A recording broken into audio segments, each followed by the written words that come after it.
সুপ্রিয় একাদশ ও দ্বাদশ শ্রেণীর শিক্ষার্থীরা, ন্যাশনাল কলেজ কর্তৃক আয়োজিত অনলাইন ভিত্তিক ক্লাসে তোমাদের সকলকে স্বাগতম। আশা করি তোমরা বিধাতার অশেষ কৃপায় সবাই ভালো আছো। আজ তোমাদের সামনে যে টপিকটি নিয়ে এসেছি তা হলো right form of verb. Already তোমরা 4টি ক্লাসে অংশগ্রহণ করেছো, এটা হলো ফাইনাল ক্লাস। এই ক্লাসে অবশ্যই তোমাদের খাতা কলম নিয়ে বসতে হবে। খাতা কলম নিয়ে বসে সর্বপ্রথম তোমরা কনটেক্সটটি ভালো করে পড়ে উত্তরটি লিখবে। লেখার পরে আমি সমাধান করব, অর্থাৎ মিলাবো, তোমরা মিলিয়ে নেবে। ঠিক আছে, এসো শুরু করা যাক। আমি কনটেক্সটটি একবার পড়ে দিচ্ছি। Read the text and fill in the gaps with the correct form of verbs as per subject and context. অর্থাৎ নিচের কনটেক্সটটি পড়ো, তারপরে গ্যাপগুলি পূরণ করো কি দিয়ে? সঠিক ফর্ম দিয়ে। কার? ভার্বের সঠিক ফর্ম দিয়ে, কি অনুসারে? সাবজেক্ট এবং কনটেক্সটটি অনুসারে। সর্বপ্রথম ভালো করে কনটেক্সটটি পড়ে নাও, তারপরে ভিডিওটি হোল্ড করো। হোল্ড করে তারপরে তোমরা উত্তরগুলো A B C D E F G H I J এরকমভাবে সারিবদ্ধভাবে উত্তরগুলো লিখবে। তারপরে আমি আবার মিলিয়ে দিব, মিলাবে। আমি একবার পড়ে দিচ্ছি, দেখো। A teacher is often compare with an architect. He is called the architect of a nation. He plays an important role in build a nation. He make the illiterate people worthy citizens of our country. But it is a matter of regret that the teachers are not held in high respect in our society. They lead a humble life in the midst of want. Still, they keep the light of education burn in order to remove the darkness of illiteracy and superstition from the society. It is high time we change our attitude towards teachers. Okay, fine. এবার তোমরা উত্তরগুলি লিখে নাও চটপট করে। Okay, এবার মিলিয়ে নাও। A teacher is often compare with an architect. একজন টিচারকে তুলনা করা হয় প্রায় সময়, প্রায় সময়, উইথ অ্যান আর্কিটেক্ট। কার সাথে? একজন নির্মাতার সাথে, একজন মেকারের সাথে তুলনা করা হয়। সাবজেক্ট যদি নিজে কাজ না করে তাহলে এটি প্যাসিভ মোডে চলে যায়। তার মানে এই অংশটুকু কোন ভয়েসে রয়েছে? প্যাসিভ ভয়েসে রয়েছে। কোন ভয়েসে রয়েছে? প্যাসিভ ভয়েসে রয়েছে। অর্থাৎ অবজেক্টটি আগে চলে আসছে। অবজেক্টটি যদি আগে চলে আসে সেই ক্ষেত্রে এটা কোন ভয়েসে থাকে? প্যাসিভ ভয়েসে আছে। তো সেই ক্ষেত্রে অবশ্যই এ টিচার নিজে কাজ করে না, তাহলে এ টিচার ইজ অফেন, টিচারকে তুলনা করা হয় কার সাথে? উইথ অ্যান আর্কিটেক্ট, একজন আর্কিটেক্টের সাথে। সেই ক্ষেত্রে অবশ্যই সবসময় প্যাসিভ ভয়েসে পাস্ট পার্টিসিপল ফর্ম হয়ে থাকে। ভার্বের কোন ফর্ম হয়ে থাকে? Past participle form. Past participle form হয়ে থাকে মানে ভার্বের থার্ড ফর্ম হয়ে থাকে। এ teacher is often compared with an architect. He is, এই অংশটুকু হি অবজেক্টটি আগে চলে আসছে, হি ইজ, এখানে অবজেক্টটি আগে চলে আসছে। অবজেক্ট আগে চলে আসার কারণে এটিও প্যাসিভ মোডে চলে গেছে, মানে প্যাসিভ ভয়েস। ওখানে ইজ রয়েছে, তাহলে প্যাসিভ ভয়েসে সবসময় ভার্বের কোন ফর্ম হয়? থার্ড ফর্ম হয়। প্যাসিভ ভয়েসে সবসময় ভার্বের থার্ড ফর্ম মানে পাস্ট পার্টিসিপল ফর্ম হয়ে থাকে। হি ইজ কল্ড, তাকে বলা হয় the architect of a nation, একজন জাতির নির্মাতা। হি প্লেস, সে পালন করে অ্যান ইম্পর্টেন্ট রোল। আচ্ছা, এখানে এস হয়েছে কেন বলো তো? ইয়েস, এখানে হিটি হলো third person singular number. Third person singular number হলে ভার্বের সাথে এস বা ইয়েস হয়ে থাকে। এখানে হিটি থার্ড পারসন সিঙ্গুলার নাম্বার, সেই ক্ষেত্রে প্লেস সাথে কি হয়েছে? এস হয়েছে। He plays an important role, এখানে কি পেয়েছো? ইন পেয়েছো। লক্ষ্য করো, এখানে কি পেয়েছো? ইন মানে হলো প্রিপোজিশন। প্রিপোজিশনের পরে ভার্বের সাথে কি হয়? আইএনজি। তাহলে he plays an important role in building a nation, সে একটি গুরুত্বপূর্ণ ভূমিকা পালন করে কিসের ক্ষেত্রে? একটি জাতি নির্মাণের ক্ষেত্রে। চিরন্তন সত্য বোঝালে কি হয়? প্রেজেন্ট ইনডিফিনিট টেন্স হয়। প্রেজেন্ট ইনডিফিনিট টেন্সের গঠন প্রণালী কি? প্রেজেন্ট ইনডিফিনিট টেন্সের গঠন প্রণালী হলো সাবজেক্টের পর ভার্বের প্রেজেন্ট ফর্ম, সাবজেক্টের পর ভার্বের প্রেজেন্ট ফর্ম। তাহলে he make the illiterate people worthy citizens of our country. সে কি করে? অশিক্ষিত মানুষদেরকে বানায় উর্থি সিটিজেন্স, একজন উপযুক্ত, উর্থি অর্থ হলো উপযুক্ত, সিটিজেন্স নাগরিক বানায় অফ আওয়ার কান্ট্রি আমাদের দেশের। অশিক্ষিত মানুষদেরকে সে আমাদের দেশের অশিক্ষিত মানুষদেরকে কি বানায়? উপযুক্ত নাগরিক বানায়। তাহলে চিরন্তন সত্য বোঝালে প্রেজেন্ট ইনডিফিনিট টেন্স, এখানে হি রয়েছে, হিটি হলো থার্ড পারসন সিঙ্গুলার নাম্বার, তাহলে মেকের সাথে কি হবে? S. He makes the illiterate people worthy citizens of our country, but it is a matter of regret that, কিন্তু এটা একটি দুঃখের বিষয় যে দ্য টিচার্স আর নট, আবারও অবজেক্ট আগে চলে এসেছে, অর্থাৎ সাবজেক্ট যদি নিজে কাজ করতে না পারে, নিজে যদি বাক্যে কাজটি না করে, সেই ক্ষেত্রে পেসিভ মোডে চলে যায়, পেসিভ ভয়েস হয়ে যায়। দ্য টিচার্স আর নট, তাহলে হোল্ডের পাস্ট ফর্ম কি? ইয়েস, পাস্ট পার্টিসিপল ফর্ম হলো হেল্ড, তাহলে উত্তরটি কি হবে? Held. The teachers are not held in high respect, টিচারদেরকে সর্বোচ্চ শ্রদ্ধা মর্যাদা দেওয়া হয় না ইন আওয়ার সোসাইটি, কোথায়? আমাদের সমাজে। চিরন্তন সত্য বোঝালে প্রেজেন্ট ইনডিফিনিট টেন্স, এখানে দেটি নিজেই সাবজেক্ট, মানে দে মানে হলো টিচাররা, শিক্ষকরা, দে লিড তারা অতিবাহিত করে, এ হাম্বল লাইফ একটি সাধারণ জীবন, ইন দ্য মিডেস্ট মাঝখানে অফ ওয়ান্ট অভাবের মাঝখানে, they lead a humble life in the midst of want, টিচাররা অভাবের মধ্যে একটি সাধারণ জীবন অতিবাহিত করে। সাবজেক্ট যদি থার্ড পারসন সিঙ্গুলার নাম্বার হয়, ভার্বের সাথে এস বাই এস হয়। সাবজেক্ট যদি প্লুরাল নাম্বার হয়, এখানে কিছুই হয় না, এখানে কিছুই হবে না, এখানে কি হবে? ভার্বের প্রেজেন্ট ফর্ম হবে। দে লিড এ হাম্বল লাইফ, তারা একটি সাধারণ জীবন অতিবাহিত করে, in the midst of one, কিসের মাঝে? অভাবের মাঝে। স্টিল তার মানে যা আছে তাই হবে। স্টিল একই কথা এখানে চিরন্তন সত্য বোঝাচ্ছে, স্টিল দে কিপ, যেটা আছে সেটাই হবে। Still they keep the light of education, তারা রাখে, কি পড়তো? রাখা, তারা রাখে the light of education, education শিক্ষার বাতিকে, শিক্ষার আলোকে তারা রাখে, কি রাখে? একই সিম্পল সেন্টেন্সে দুটি ভার্ব থাকলে দ্বিতীয়টির সাথে কি হবে? ING.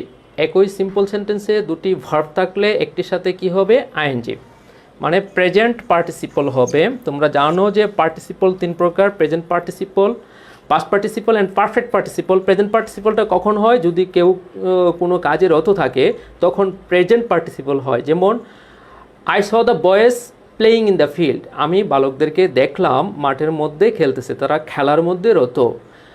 I found a child crying, আমি একটি শিশুকে পেলাম কান্নায় রত। এরকম রত বোঝালে প্রেজেন্ট পার্টিসিপল হয়ে থাকে। তাহলে দে টিচাররা কিপ রাখে দ্য লাইট অফ এডুকেশন, শিক্ষার আলোটাকে বার্নিং, জ্বলন্ত। ইন অর্ডার টু, এখানে টু রয়েছে, টুর পরে ভার্বের বেচ ফর্ম হয়ে থাকে। ভার্বের কোন ফর্ম হয়?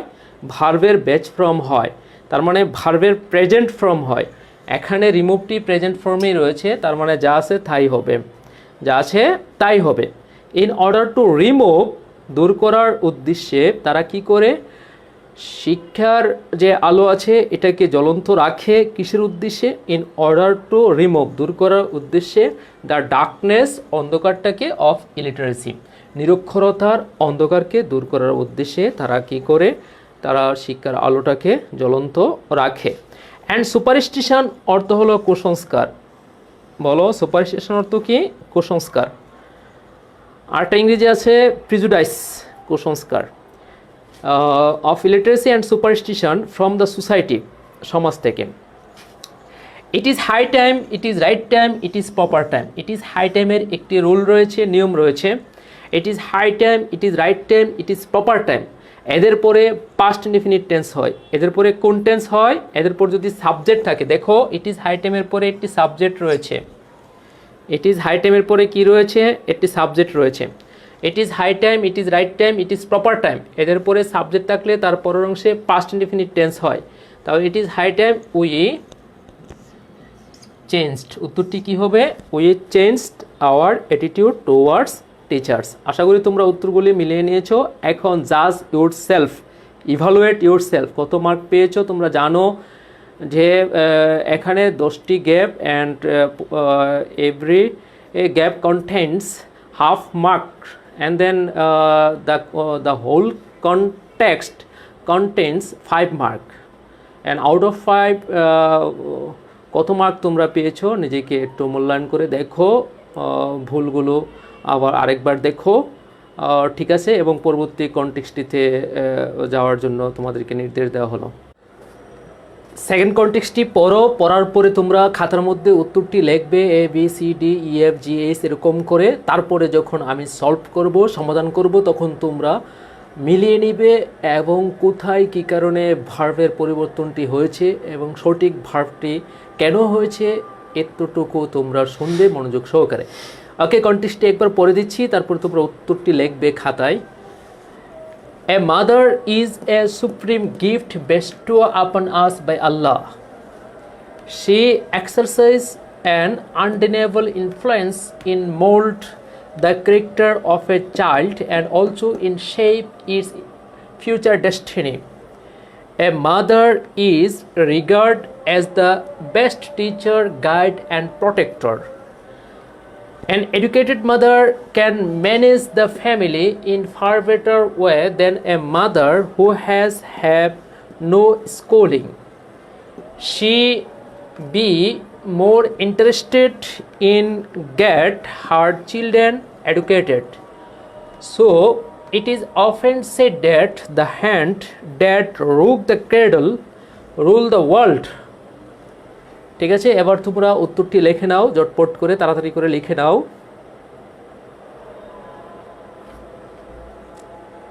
ফাইন, আশা করি লেখা হয়ে গেছে, এবার মিলিয়ে নাও। এ মাদার, একজন মা, ইজ এ সুপ্রিম গিফট, এতটুকু একটি সিম্পল সেন্টেন্স। কারণ কি সিম্পল সেন্টেন্স কাকে বলে, সাবজেক্ট, ফাইনাইট ভার্ব এবং এক্সটেনশন যদি থাকে তাহলে এটিকে কি বলা হয়, সিম্পল সেন্টেন্স। তো একই সিম্পল সেন্টেন্সে দ্বিতীয়বার যখন ভার্ব আসবে ওই ভার্বটি নন ফাইনাইট ভার্ব হবে, অর্থাৎ পার্টিসিপল হবে। তো বিধাতা অলরেডি আমাদেরকে দিয়ে দিয়েছে, মা অলরেডি আমাদেরকে অলরেডি মা কি করেছে, আমাদেরকে মা দিয়ে দিয়েছে। তাহলে যে কাজটি সম্পূর্ণ হয়ে যায় সেই ক্ষেত্রে কোন পার্টিসিপল হয়, পাস্ট পার্টিসিপল। কোন পার্টিসিপল হয়, পাস্ট পার্টিসিপল। তাহলে বেস্টোর পাস্ট পার্টিসিপল ফর্মটি কি, bestowed, ED, because bestow regular verb, regular ভার্বের সাথে ইডি যোগ করে পাস্ট পার্টিসিপল করতে হয়। A mother is a supreme gift bestowed upon us by আল্লাহ। অথবা আরেকটু সহজ নিয়ম অবলম্বন করতে পারো, বায়ের আগে সাধারণত ভার্বের পাস্ট পার্টিসিপল ফর্মটি অর্থাৎ থার্ড ফর্মটি হয়ে থাকে।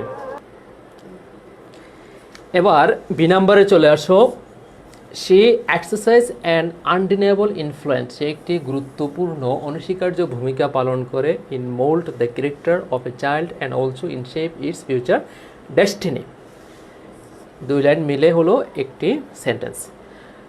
লক্ষ্য করতে হবে যে সেন্টেন্সটি দ্বারা কি বোঝাচ্ছে, এই কনটেক্সটটি দ্বারা বোঝাচ্ছে একটা সত্য কথা যে মা কি করে একটি অনস্বীকার্য প্রভাব ফেলে কিসের ক্ষেত্রে, সন্তানের চরিত্র গঠনের ক্ষেত্রে এবং তার ভবিষ্যৎ শেপিংয়ের ক্ষেত্রে।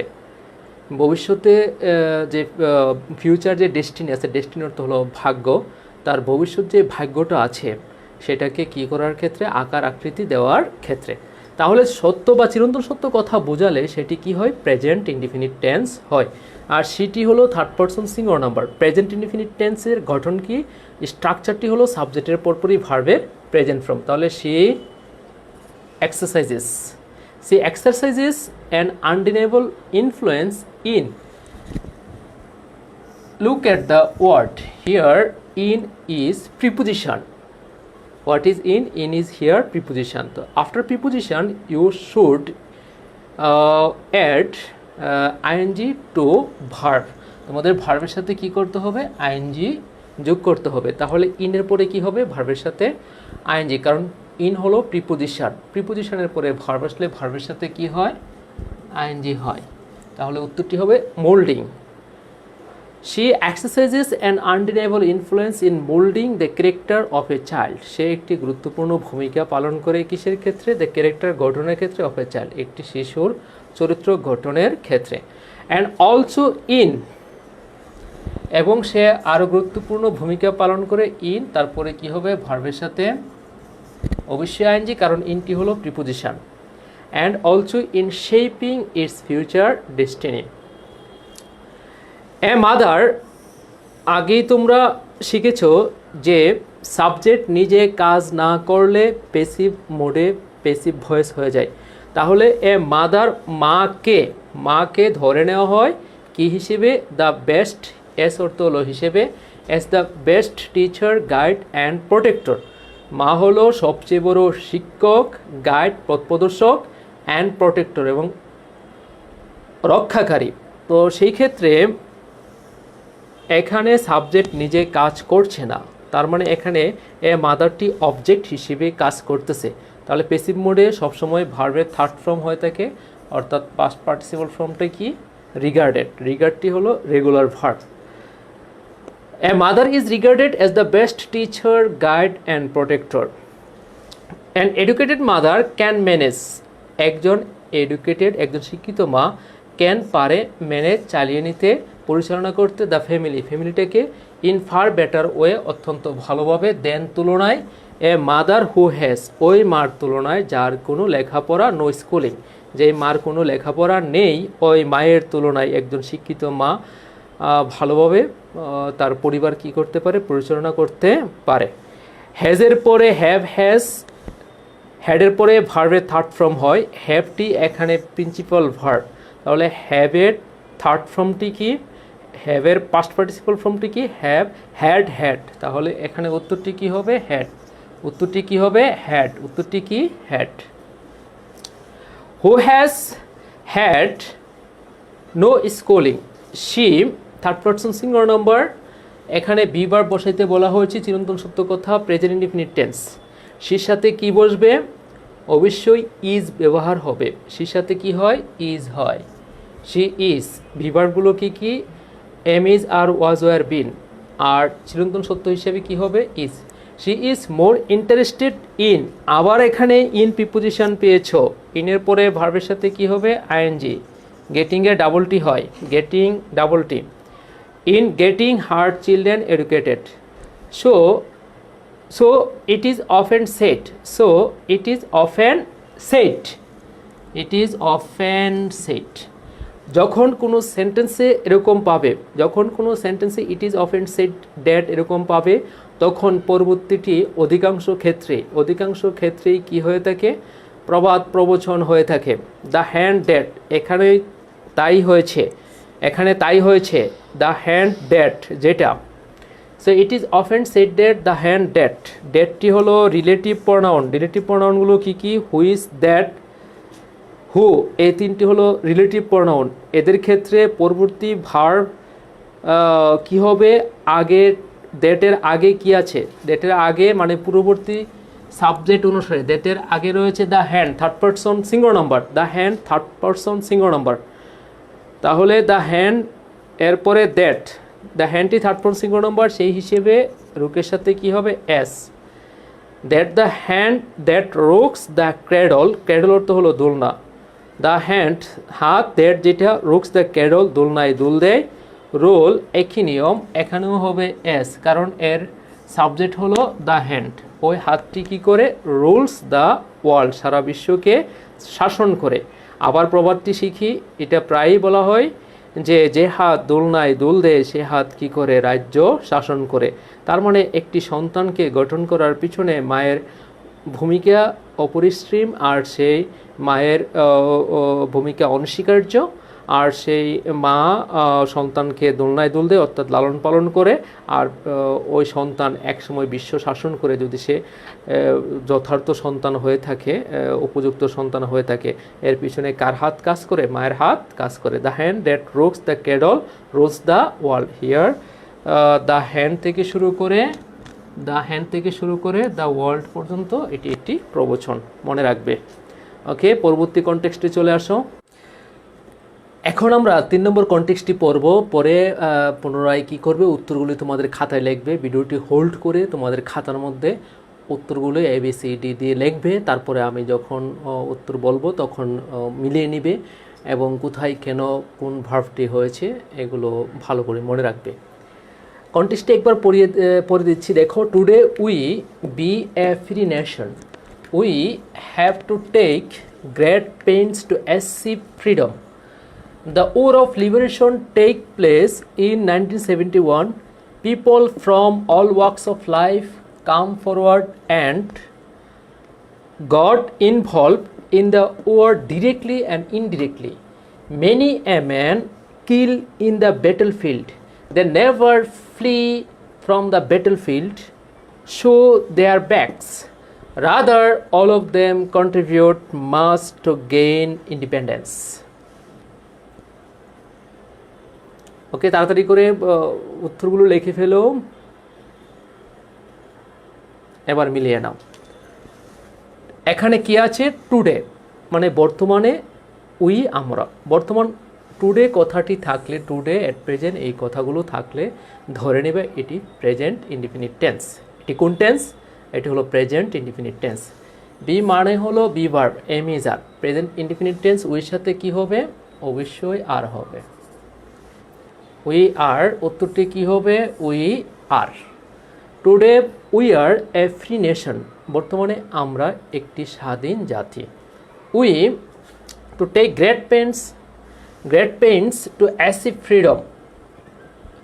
The war of liberation take place in 1971। এবার কনটেক্সটটি পরে বুঝতে পারলাম যে ঘটনা ঘটেছে 1971 সালে। কখন ঘটেছে? 1971-এ ঘটনাটি ঘটেছে। তো সেই ক্ষেত্রে ঘটনা যেহেতু 1971-এ ঘটেছে, অবশ্যই পাস্ট ইনডিফিনিটে চলে যাবে।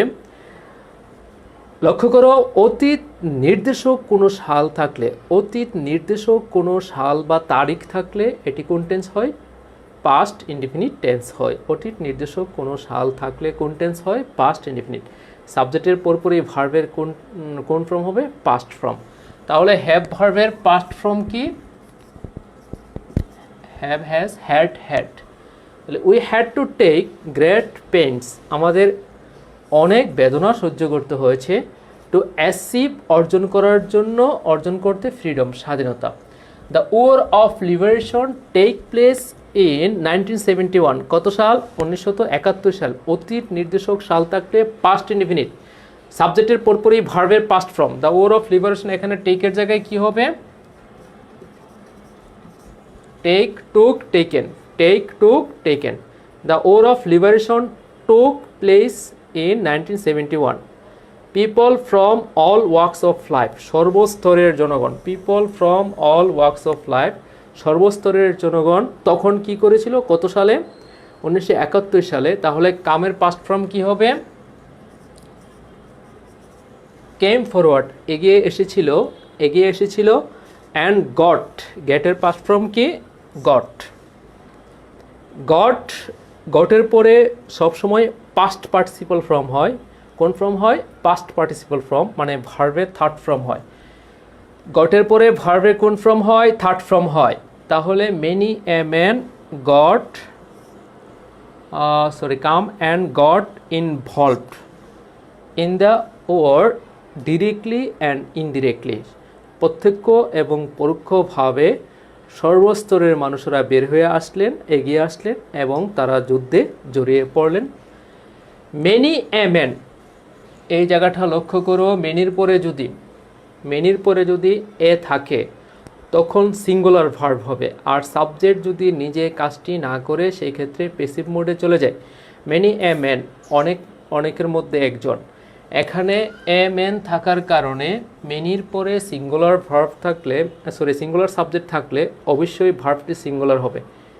Many a man, a man থাকার কারণে এটি কি হবে? সিঙ্গুলার। সাবজেক্ট নিজে কাজ করছে না, অনেকেরই কি করা হয়েছিল? হত্যা করা হয়েছিল। সাবজেক্ট নিজে কাজ না করলে প্যাসিভ মোডে চলে যায়, আর অতীতের হওয়ার কারণে ওয়াজ কিল্ড। প্যাসিভ মোডে পাস্ট ইনফিনিটিভ স্ট্রাকচারটা কি? অবজেক্ট, তারপরে ওয়াজ কিংবা ওয়ার, তারপরে ভার্বের পাস্ট পার্টিসিপল ফর্ম।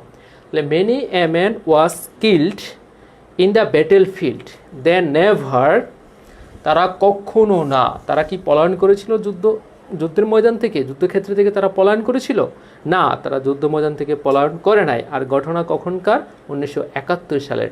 তাহলে ফ্লির পাস্ট ফর্ম, পাস্ট ইনফিনিট হবে, ফ্লির পাস্ট ফর্ম হলো ফ্ল্যাট। এটা হলো ইরেগুলার ভার্ব। ফ্লি ফ্ল্যাট, উত্তর কি হবে? Fled. They never fled from the battle field, তারা কখনো যুদ্ধের ময়দান থেকে পলায়ন করে নাই। সিম্পল সেন্টেন্স, একই সিম্পল সেন্টেন্সে দুটি ভার্ব থাকলে দ্বিতীয়টির সাথে আইএনজি হবে, আর করিয়া, যাইয়া, খাইয়া এরকম ধরনের অর্থ হবে, করে, গিয়ে, খেয়ে। তো দে নেভার ফ্লেড, তারা পলায়ন করেনি, ফ্রম দ্য ব্যাটেল ফিল্ড, যুদ্ধের ময়দান থেকে, দেখিয়ে, দেখিয়ে, তাহলে ভার্বের সাথে কি হবে? ING, present participle. একই সিম্পল সেন্টেন্সে দুটি ভার্ব থাকলে দ্বিতীয়টির সাথে কি হবে? ING. They never fled from the battle field, তারা যুদ্ধের ময়দান থেকে পলায়ন করেনি, শোয়িং, দেখিয়ে, দেয়ার ব্যাকস, তাদের পিঠ দেখিয়ে। দ্যাট মিন্স তারা যুদ্ধের ময়দান থেকে পিঠ দেখিয়ে পলায়ন করেনি। রাদার, বরং, অল অফ দেম, তাদের সবাই। অল অফ দেম ঘটনা অতীতের, 1971 সালের, তাহলে পাস্ট টেন্সে চলে যাবে। All of them past indefinite contributed, contribute regular verb, D দিলেই হয়ে যাচ্ছে। অল অফ দেম কন্ট্রিবিউটেড, তাদের সবাই অবদান রেখেছিল। মাচ, অনেক বেশি, টু। এখানে একটি নিয়ম আছে, কন্ট্রিবিউট টুর পরে ভার্বের সাথে আইএনজি হয়, কন্ট্রিবিউট টুর পরে ভার্বের সাথে আইএনজি হয়। কতগুলো টু আছে, এদের পরে ভার্বের সাথে আইএনজি হয়, যেমন come forward to, look forward to, get use to, accustom to, addicted to. এদের পরে কি হয়? ভার্বের সাথে আইএনজি হয়। কন্ট্রিবিউটেড টু, অ্যাডজেসেন্ট টু, তাহলে কন্ট্রিবিউটেড মাচ, তারা অনেক অবদান রেখেছিল, টু গেইনিং ইন্ডিপেন্ডেন্স, স্বাধীনতা অর্জনের ক্ষেত্রে। তাহলে আমরা কি শিখলাম? যখন টুডে থাকবে সাধারণত প্রেজেন্ট ইনডিফিনিট টেন্স হবে, তারপরে দেখবে পুরো কন্টেক্সটটি পড়ে ভালো করে কয়েকবার পড়ে নেবে, 1 2 3 4 যতবার লাগে তোমাকে কন্টেক্সটটি বুঝতে ততবার কন্টেক্সটটি পড়ে নিবে, তারপরে দেখবে অতীতের ঘটনা না বর্তমানের ঘটনা। যখন ঘটনা অতীতের হবে, অতীতের দিকে যেতে হবে। আর অতীতের অনেক প্রকার হতে পারে, যদি কাজটি অনেক আগে হয়ে থাকে সেই ক্ষেত্রে পাস্ট ইনডিফিনিট হয়ে থাকবে। তাহলে আমরা যেহেতু 1971 সালে একটি সুনির্দিষ্ট সাল পেয়েছি, সেহেতু এটি অবশ্যই পাস্ট ইনডিফিনিট টেন্সে রয়েছে।